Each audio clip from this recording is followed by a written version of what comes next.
যে সমস্ত মাধ্যমিক পাস জব ক্যান্ডিডেট আছো তাদের জন্য এই আপডেটটা কিন্তু খুব গুরুত্বপূর্ণ আপডেট।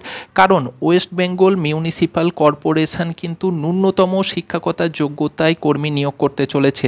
ন্যূনতম মাধ্যমিক পাস শিক্ষকতা যোগ্যতায় এখানে কর্মী নিয়োগ করা হচ্ছে।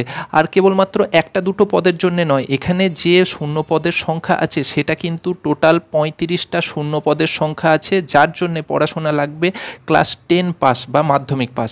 কত বছর বয়স পর্যন্ত তোমরা এখানে আবেদন করতে পারবে, তার জন্যে যে বয়সটা নির্ধারিত আছে সেটা হচ্ছে 40 বছর বয়স পর্যন্ত যে কোনো প্রার্থী কিন্তু এখানে আবেদন করতে পারবে। আর কিভাবে অ্যাপ্লিকেশান করবে, কত দিনের ভেতরে অ্যাপ্লিকেশানটা করতে হবে, অ্যাপ্লিকেশান করার পর তোমাদের যে নিয়োগ করা হবে সেটা কোন পদ্ধতিতে মেনে তোমাদের নিয়োগটা করা হবে, ফুল ডিটেলসটা জানার জন্যে অফিসিয়াল যে বিজ্ঞপ্তিটা আছে সেই বিজ্ঞপ্তিটা কিন্তু আমরা এখন দেখে নেব। শেষ পর্যন্ত দেখবে, তোমাদের কাছেও কিন্তু সম্পূর্ণ বিষয়টা পরিষ্কার হয়ে যাবে।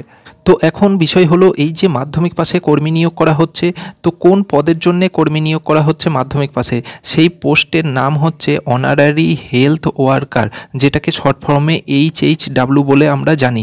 তো টোটাল যে ভ্যাকেন্সি আছে এখানে, মোট যে শূন্য পদ আছে সেই শূন্য পদের সংখ্যা হচ্ছে 35টা, কিন্তু এখানে টোটাল ভ্যাকেন্সি আছে মোট শূন্য পদের সংখ্যা।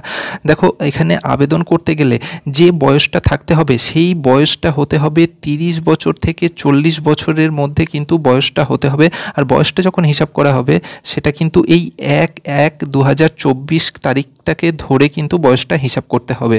আচ্ছা, এবারে এখানে একটা গুরুত্বপূর্ণ কথা, যারা ST SC OBC ক্যান্ডিডেট আছো তারা কিন্তু বয়সের ক্ষেত্রে ছাড় পাবে। যেমন তারা 22 বছর থেকে কিন্তু অ্যাপ্লিকেশান করতে পারবে, 30 বছর ক্ষেত্রে নয় কিন্তু, ঠিক আছে। যারা ST SC OBC আছো তারা 22 বছর থেকে 40 বছর বয়সের মধ্যে বয়স হলে কিন্তু অ্যাপ্লিকেশান করতে পারবে। আর যারা জেনারেল ক্যান্ডিডেট তাদের জন্য কিন্তু কেবলমাত্র এই 30 থেকে 40 বছরের মধ্যে বয়স হতে হবে, তাহলে অ্যাপ্লিকেশান করতে পারবে। এবার গুরুত্বপূর্ণ বিষয় হচ্ছে 4 নম্বরে যেটা আছে সেটা এডুকেশান কোয়ালিফিকেশান। পড়াশোনা তোমাদের কতটা থাকতে হবে বা কী কী জানতে হবে, সেটা হচ্ছে মিনিমাম মাধ্যমিক পাস হতে হবে ক্যান্ডিডেটকে। মিনিমাম মাধ্যমিক পাস, কোনো নম্বরের কড়াকড়ি নেই, তাহলেই কিন্তু যে কোনো ক্যান্ডিডেট এখানে অ্যাপ্লিকেশান করতে পারবে, ঠিক আছে। এবারে কিন্তু এখানে কিছু টার্মস এবং কন্ডিশনস আছে, সেই টার্মস এবং কন্ডিশনসগুলো কী কী আমরা দেখে নেব। নাম্বার 1 যেটা আছে সেটা হচ্ছে মান্থলি অনারিয়াম, অর্থাৎ মাসিক যে ভাতা তো এরা পাবে এই সমস্ত কর্মীরা, অর্থাৎ HHW কর্মীরা মাসিক যে ভাতা পাবে সেটা কিন্তু 4500 টাকা প্রতি মাসে কিন্তু তারা পাবে, ঠিক আছে। এরই সাথে সাথে দেখো এখানে স্পষ্ট বলে দিয়েছে যে HHW যে সমস্ত কর্মী এখানে নিয়োগ করা হবে তাদেরা কিন্তু কন্ট্রাক্টের আন্ডারে থাকবে, অর্থাৎ কন্ট্রাকচুয়ালি পদে কিন্তু এটা নিয়োগ করা হবে। আর 1 ইয়ার অর্থাৎ 1 বছরের জন্যে কিন্তু নিয়োগ করা হবে কন্ট্রাকচুয়ালভাবে। এর পরবর্তীকালে কিন্তু তাদের কন্ট্রাকচুয়াল পদ যে পদ সেই পদটাকে কন্ট্রাক্ট বাড়ানো হতে পারে 1 বছর পেরিয়ে গেলে।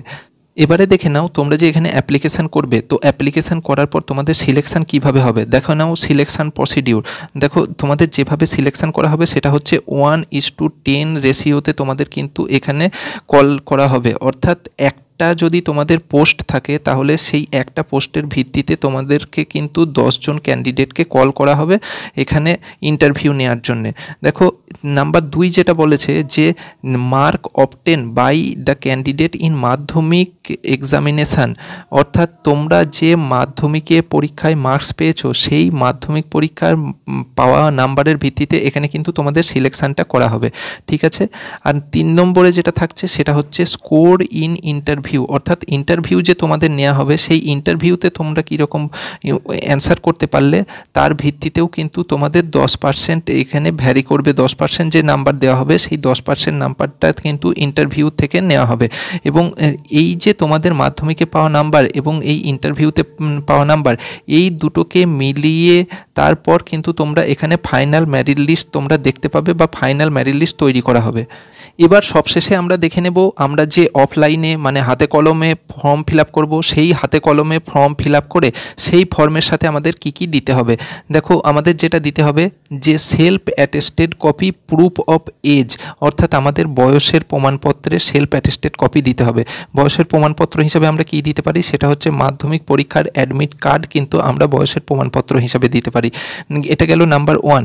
এবার দ্বিতীয় নম্বর, ভালো করে দেখো কিন্তু, প্রুফ অফ রেসিডেন্স, অর্থাৎ আমি যে স্থায়ী বাসিন্দা সেই স্থায়ী বাসিন্দার প্রুফ কিন্তু আমাদেরকে দিতে হবে। এবার এই প্রুফ অফ রেসিডেন্স হিসেবে আমরা কি কি দিতে পারি, আধার কার্ড দিতে পারি, ভোটার আইডি দিতে পারি, রেশন কার্ড। এই 3টে জিনিসের মধ্যে যে কোনো একটা জিনিস আমরা সেলফ অ্যাটেস্টেড করা অবশ্যই দিতে পারি।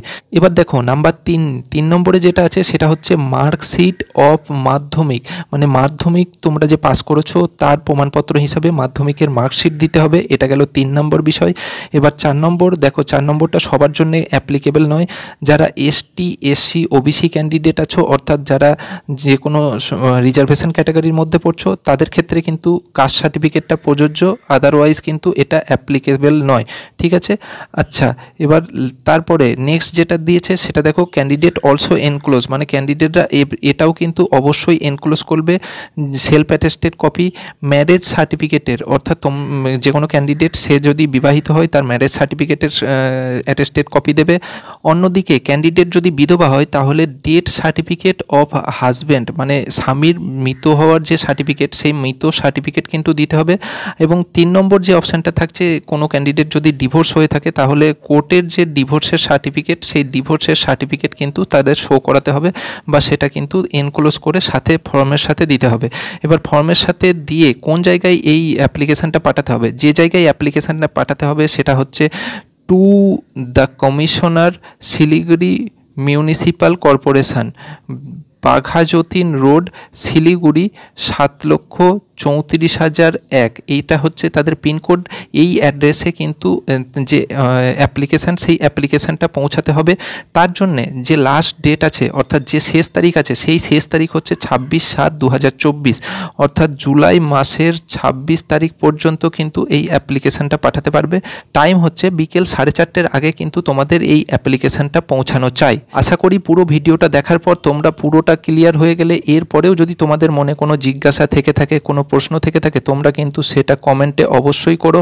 আর আমাদের সাথে জুড়ে থাকার জন্য চ্যানেলকে কিন্তু অবশ্যই সাবস্ক্রাইব করবে।